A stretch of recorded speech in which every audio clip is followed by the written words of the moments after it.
Hey guys, in today's video we're going to be working with this E3D V6 that is currently running a Micro Swiss all metal Hotend hybrid. The hybrid part is an E3D V6 heat block, heater cartridge, thermistor, and nozzle. The reason that I'm experimenting with these parts is to try and get the Micro Swiss all metal Hotend to be reliable. And after several months of testing with this setup, it worked well for a few months. But as you can see by the components that are on the build plate, it failed. The nozzle comes loose from the heat break. And I'm not sure if it's a difference in the metals, the length of the threads. At first, that's what I thought. Maybe introducing a heat block that was a little deeper and that had more threads on the nozzle would alleviate the problem. But no, even with that, it still has the same issue. It's possible that maybe a heat break that on the heat block side has more threads, because I notice all of these heat breaks, regardless of whether they're Micro Swiss or the Creality stock Hotend or the E3D V6 style Hotends, they have very little threads on the heat break side. However, with the E3D V6 Hotends, I have never had this problem happen. I've never had a nozzle come loose from the heat break.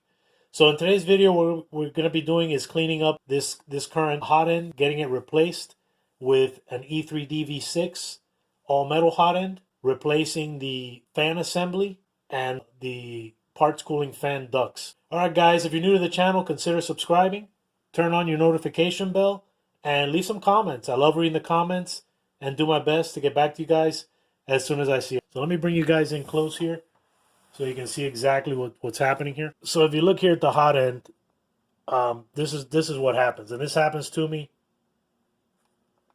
every time with the Micro Swiss. The heat block will twist itself loose, breaking the seal between the heat break and the nozzle. And guys, in the comments, let me know if you guys have found a solution to this. The only other thing that I can think of is to use the boron paste that Slice Engineering uses when they assemble their Hotends, which cements the parts in place so they cannot move, regardless of the heat cycle. That may be something to try. In all honesty, I've never had this problem with an E3D V6 all metal Hotend. So I've had it with the Micro Swiss. I've had it with trying to convert a stock MK8 to all metal. Now the stock Hotend, the MK8 Hotend, is 100% reliable with the Bowden tube, using the Bowden tube fix that I described in my previous videos. And I'll link that in the video description. So if you guys are running a stock MK8 Hotend with a Bowden tube, installing it and assembling it in the way that I described in the video will give you completely reliable performance.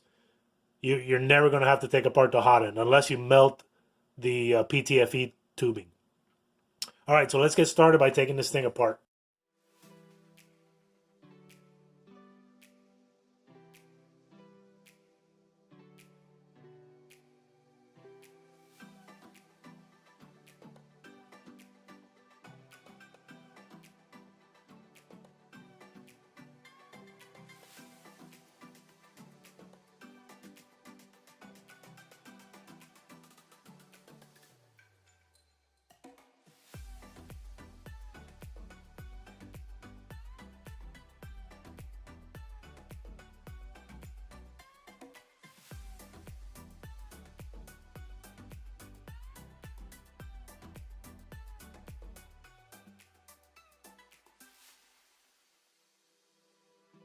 So one thing I'm going to have to do is I'm going to have to heat this up so that I can get some of this junk off of here.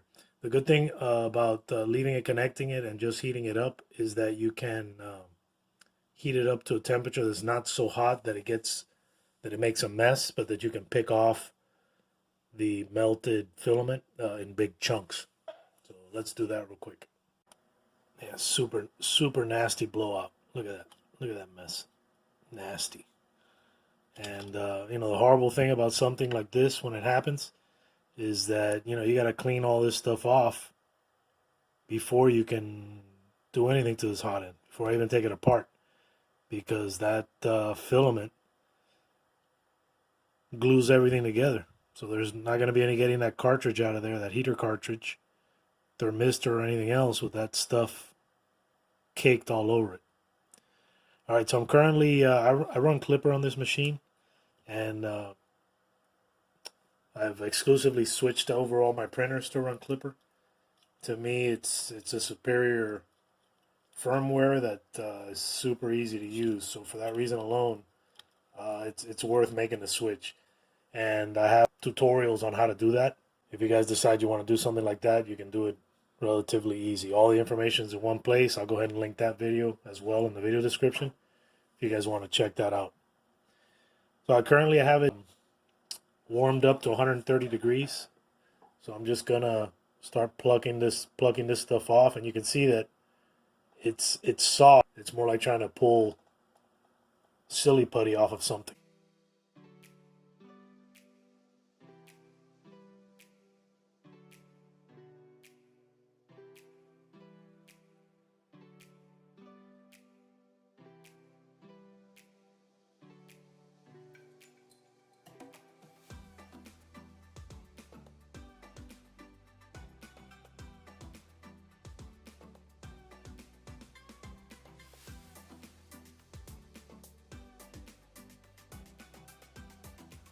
Once you clean up the sides of the nozzle, then you can go ahead and put a tool on it and get the nozzle off.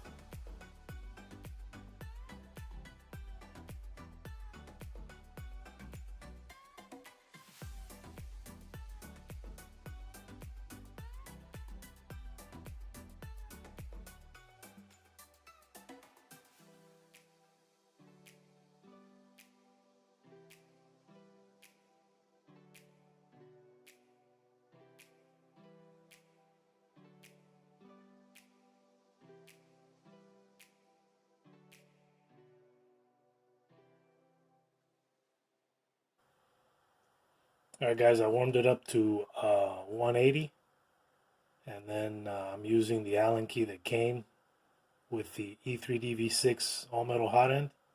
It's a hardened steel Allen key, and what I find is that the Creality one that they supply is a softer material, and it's easy for it to strip.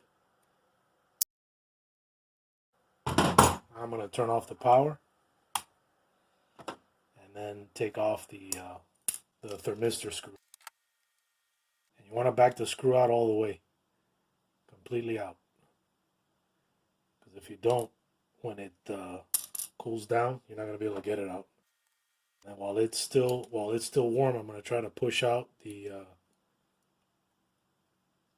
thermistor and the heater cartridge using either tweezers or a screwdriver or something.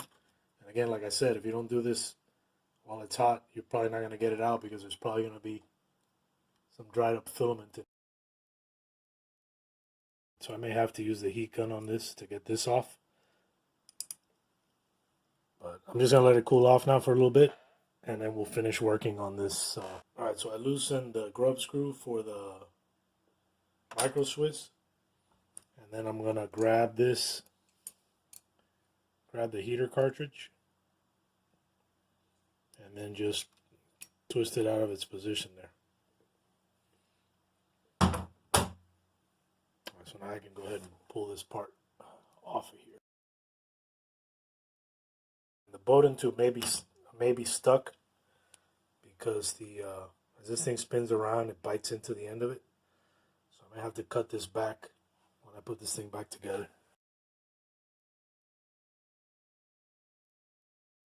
So what I'm going to do next, guys, is I'm going to use my heat gun. I'm going to warm this thing up so that I can pull this this part out of here.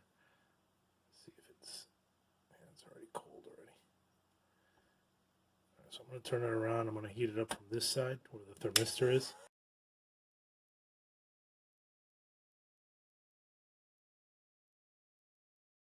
There you go, right there.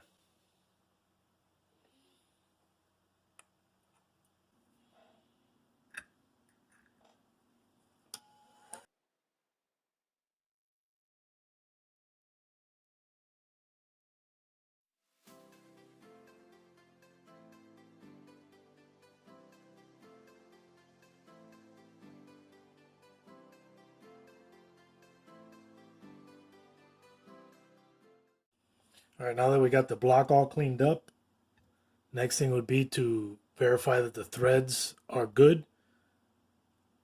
To do that, you can use a tap, but you got to make sure when you're going to use the tap that the part is hot, because if there's any plastic in there, you'll mess up the threads, because the plastic is not going to want to give to the tool. So what will wind up happening is the tool gets stuck. You'll start to try to force to get it to cut the plastic, but it won't cut the plastic. Instead, it'll mess up the threads on the aluminum. So you don't want to do that.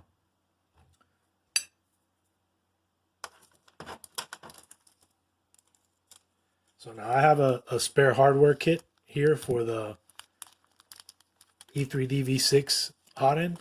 So I'm just going to take one of the screws and see if it will thread in.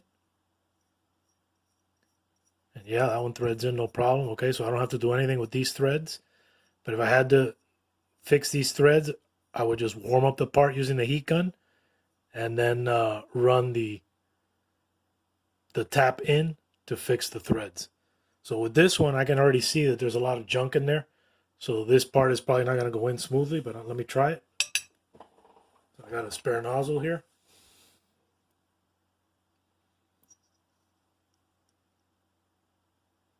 And yeah, so it won't thread in at all.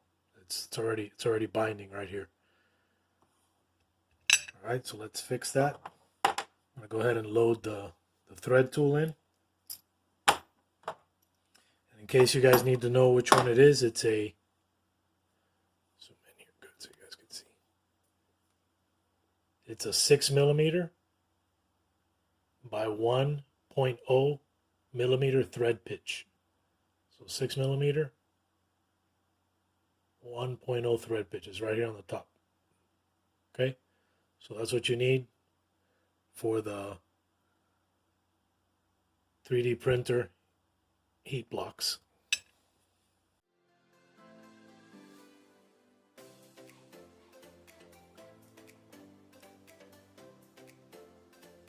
And start chasing the threads. And it should go real easy. There shouldn't be any resistance, because all you're doing is removing the plastic. If it's hard to turn, then you need to apply some more heat to it. And what it's going to do is it's going to push out the plastic on the other end. You can see it there on the end of the thread. All right. So now this part's real important. You want to make sure now that you clean off this plastic off the end of the tool. Otherwise, when you go to take the tool out, you're just going to redeposit this plastic back onto the heat block. So if the plastic doesn't come off, get your heat gun and heat up the tool, and then clean that plastic off. The steel doesn't heat up as quick as aluminum, so you may need to heat it for a bit longer.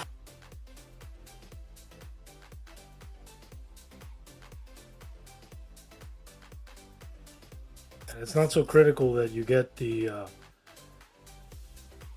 filament off of the valleys in the tool, but you need to make sure that you get it off the thread. So just turn the tool with some light behind it so that you can see the threads, and make sure that the threads are clear. Like, look, I got some junk on these threads, so I'm going to heat up this section here and work on those threads a little bit. If it's hard to unthread, that means you still have some plastic inside the threads. So just heat up the aluminum.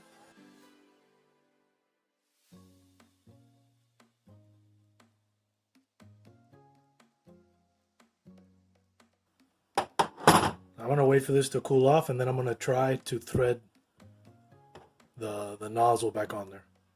Goes like this.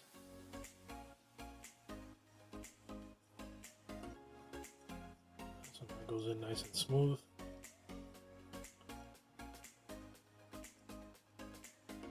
Check it from this side.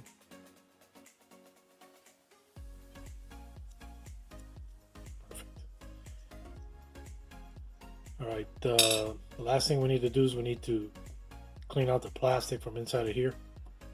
So So what I'm going to do for this is I'm going to thread a bolt in here that I can use to hold this. And this is the same thread pitch as the nozzle.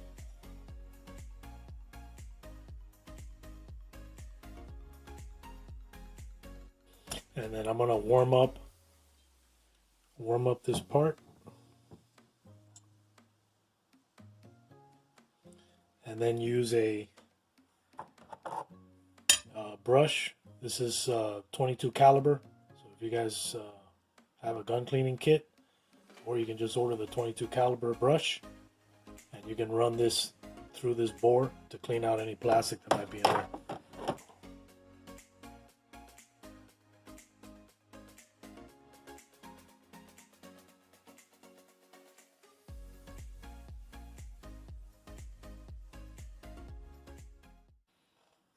And this part is not critical. You don't have to go through this trouble. But if you want to try to get as much of it as you can. Yeah, any plastic that's in here is not going to matter because it's not going to affect the cartridge's ability to be inserted or removed. And you can use a flat head to do this. I have this little funky tool here, so I'm going to use this. And I'm just going to put it in here and spread it a bit. And that should do it right there. Let's see if this thing will go in now. Yeah, perfect. Okay. And then when we tighten it down, it'll cinch around this and should be back in business. All right, so this thing is still warm. I'm going to let this cool down. We'll pull it off of here and then we'll assemble this hot end. So what you're going to need is you're going to need a little bit of thermal paste. You're also going to need a E3D V6. So this is the heat sink, and this is a original E3D V6. It's not a knockoff. And I recommend if you're going to buy this hot end, you don't buy a knockoff because the components are not the same. The material quality is different. We're going to need a heat break, and this is a titanium heat break.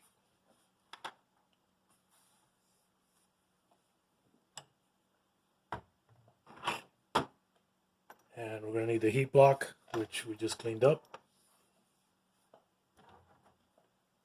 Nozzle, and this is a nozzle that I previously used, but it's nothing wrong with it, so I'm going to reuse it.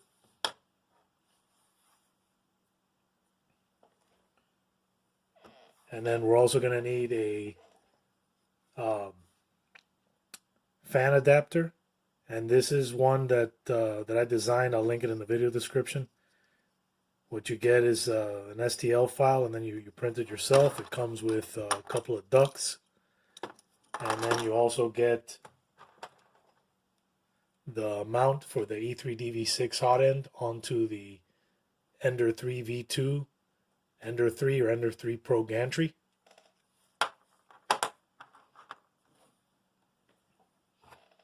And then we'll be reusing our parts cooling fans,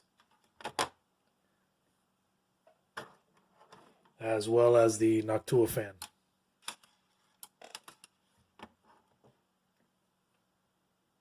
So now one thing about the Noctua fan. So the Noctua fan is good for about 240 C worth of printing temperature. What I found that printing over 240 C with the Noctua, when you start getting up into the 250s and 260 C range, this will not provide enough airflow to keep the heatsink cool. So that's what I found with the E3D V6 heatsink, is that the Noctua over 250 can't provide enough airflow to keep this thing cool. So what will happen is it'll slowly build up extra heat until, if you have a long print and you're printing with a material like ASA, after a certain amount of time, you'll start to run into under extrusion because the filament starts to soften inside the heatsink, which you don't want.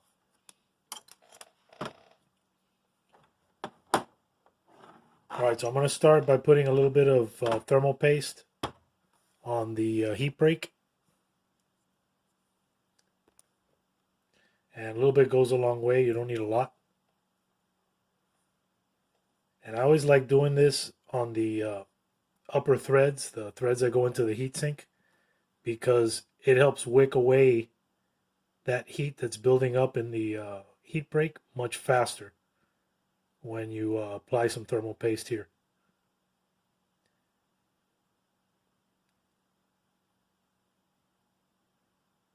And it doesn't have to be a crazy amount, just put it along the top. And then as you thread it in, it's going to spread it.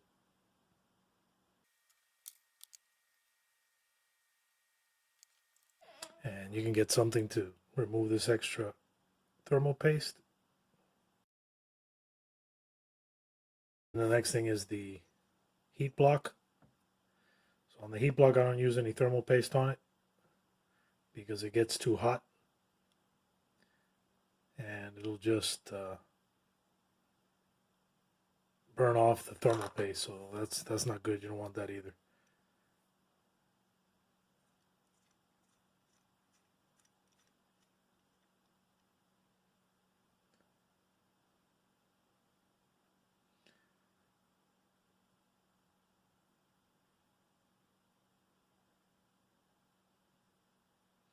Okay, now when you're dealing with these hot ends, you always want to make sure that you leave yourself a little gap here at the top. So if you notice that little gap there between the nozzle hex head and the heat block, you want to make sure that you have that gap there, because when you tighten this, you want to always tighten up against the heat break, and you don't want to tighten up against the block. That's where all the tension needs to be, is in between this and the heat break. The block is simply there just to provide the threads for both. All right. So what I'm going to do is I'm going to give it a little tighten with the torque wrench, and this is just to tighten the heat break into the heat sink. But you don't want to give it full torque because you'll break the heat break. So I'm just going to give it a little bit of a tighten, and you can just hold this by hand and tighten it a little bit. And then now what we're going to do next is we're going to switch over to the crescent wrench and give it the final tighten.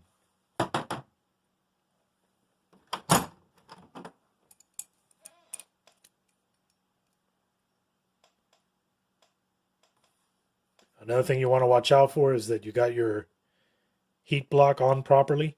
So the threads are going to start on the second part. So this just simply has a hole, and this one has the threads. And you also have the thread for the thermistor on the bottom.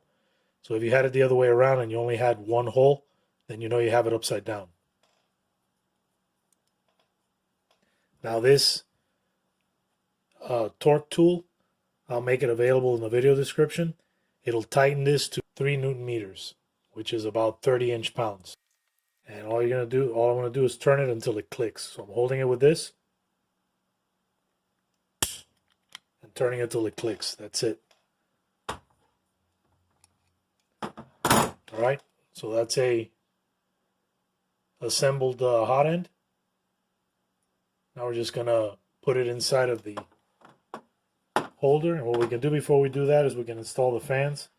So I've made some changes to this. The original one had holes, so if you remember when I took this other one apart, I had holes and you had to fish the wires through and all of that. So I got rid of that on the side fans because I found that disassembly is much easier when you're not having to fish and undo these cables. The only one that you still have to fish is the one for the heatsink fan. That one, there's just no way around it. It has to be able to get out of this little enclosure. So with these side fans, all you're doing is pointing them with the ducts down and putting the wire inside that groove. And then just screw them down.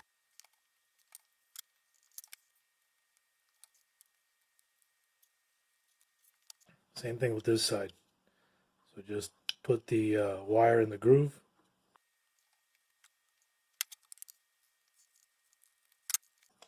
Just twist the wire around and then push it up to the back like this. And this other wire is going to come across.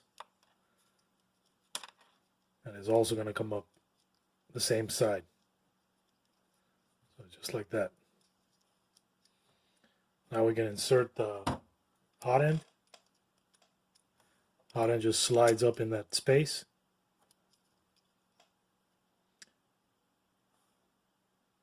And then it fastens using this collar here. So I'm going to go ahead and put the collar on now. And then we'll mount the rest of the adapter. So to put the collar on, you're just lining it up and then pushing it on. Just like that. And then we'll double check and make sure that everything is straight before we tighten it all down. All right, installing the adapter is real simple.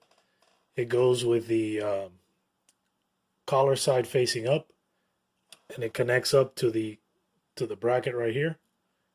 You got the two pins. Let me get this thing out of the way here. You guys can see it a little bit better. So it just slips right over these bolts here.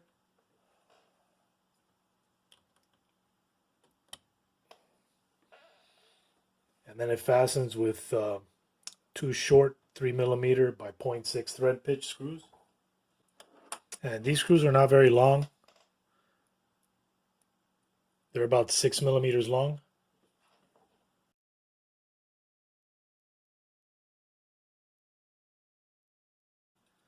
And now would be a good time to install the heater cartridge and thermistor. Put this down a little bit. So I'm just going to slip it in here, and then I'm going to rotate it.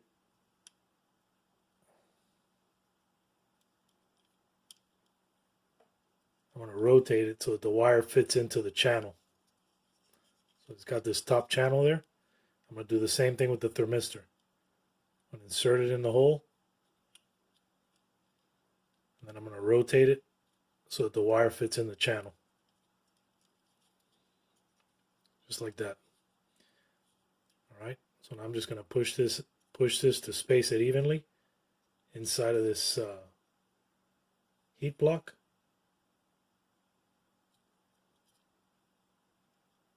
And then put the grub screw.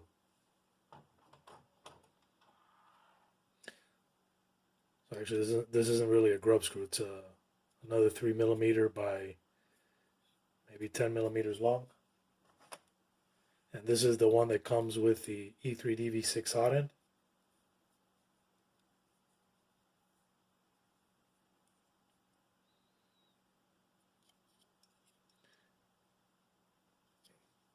And I'm tightening it enough to where it grips the heater cartridge.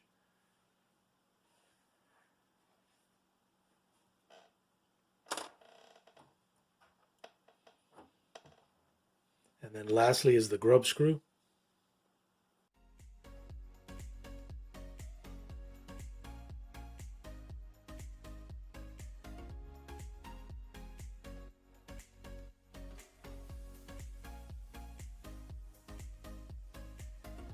And the screws will cut the threads into the plastic as it goes in. Oh, another thing that you can do is you can use a tap set and tap the holes. But I designed it because most people are not going to have a tap set at home. So all you got to do is just tighten them down with an Allen key, and they'll make their own threads as they go in.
Alright guys, there you have it.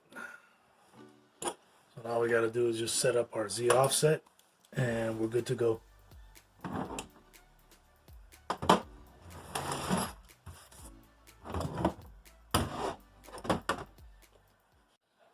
Alright guys, next thing we need to do is to set the Z offset. And to set the Z offset with the adjustable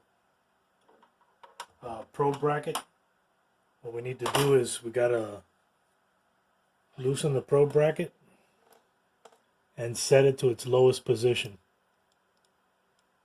before you do the first home, because we had it set up for the previous Hotend, and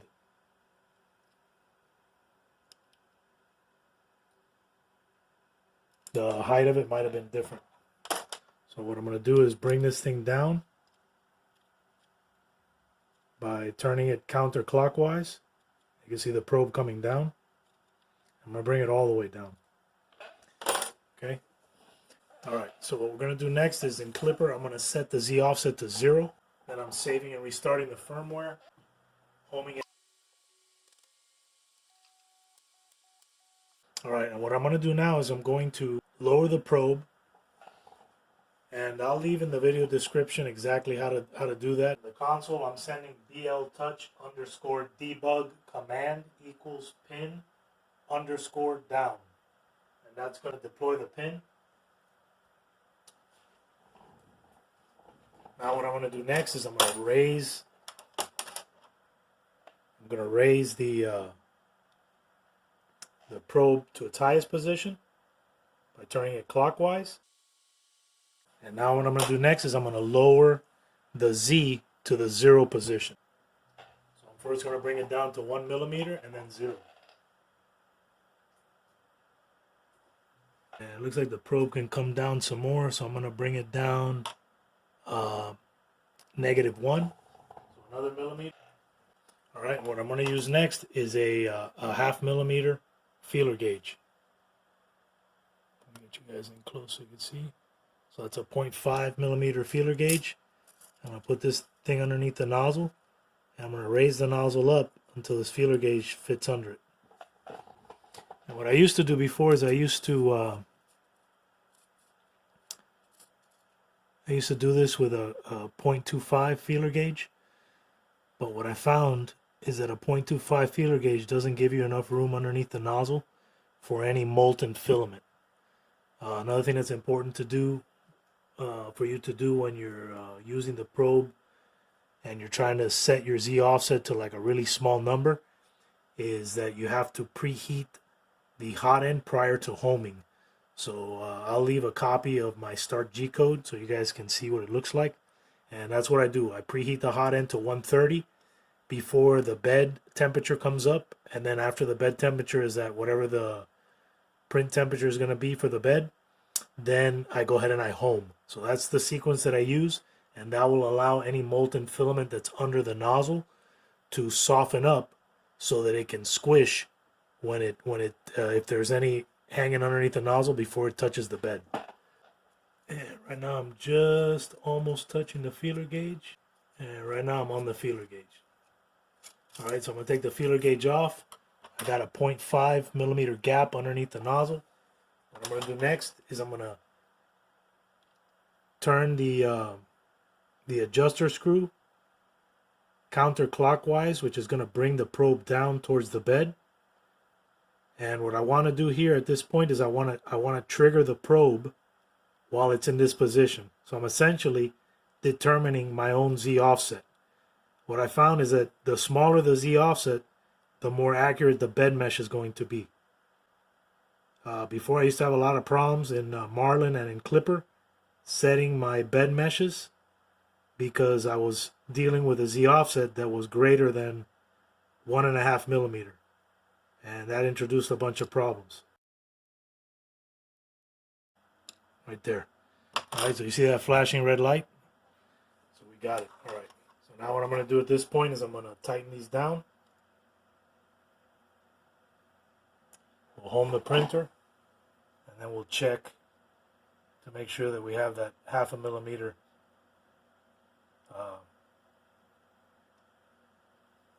gap at the bottom with our probe set at the 0 position.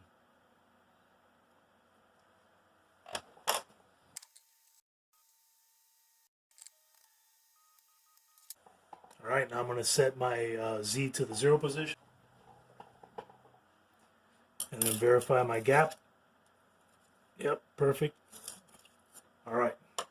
Well, now the next thing that we need to do is to lay down a test print and then fine tune our Z offset. So we may wind up with a Z offset of 0.10, something like that. And that's perfect, because that means that you have a Z offset that is small enough to not throw off your bed mesh. So when you create your bed mesh can only be off by 0.1 millimeter at any given position. All right, so let me go ahead and do that real quick. All right, guys, I'm loading some filament in. There we go, looking good.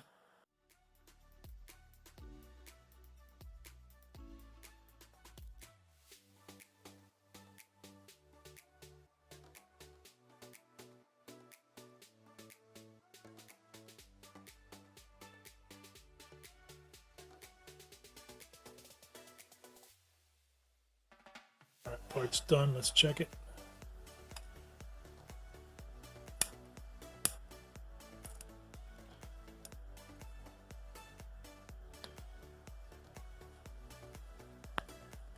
There it is, guys. Awesome. Nailed it on the first try. All right, so this, so I guessed at the Z offset, I guessed that it would be like a 0.20, and that's exactly on the money. That's perfect. Brim is barely held on, which is what you want, and you have a decent amount of squish on the bottom. You can still see some of the line details, so that's perfect. All right, guys, I'll link the adjustable bed probe in the video description. That's another one of those accessories like the Garolite G10 that for me has been a real game changer. Being able to determine what your Z offset is just incredible. Super accurate meshes, easy to set. Alright guys, if you're new to the channel, consider subscribing, turn on your notification bell, and leave some comments. I love reading the comments and do my best to get back to you guys as soon as I see them. This video's a wrap, guys. I'll catch you in the next one.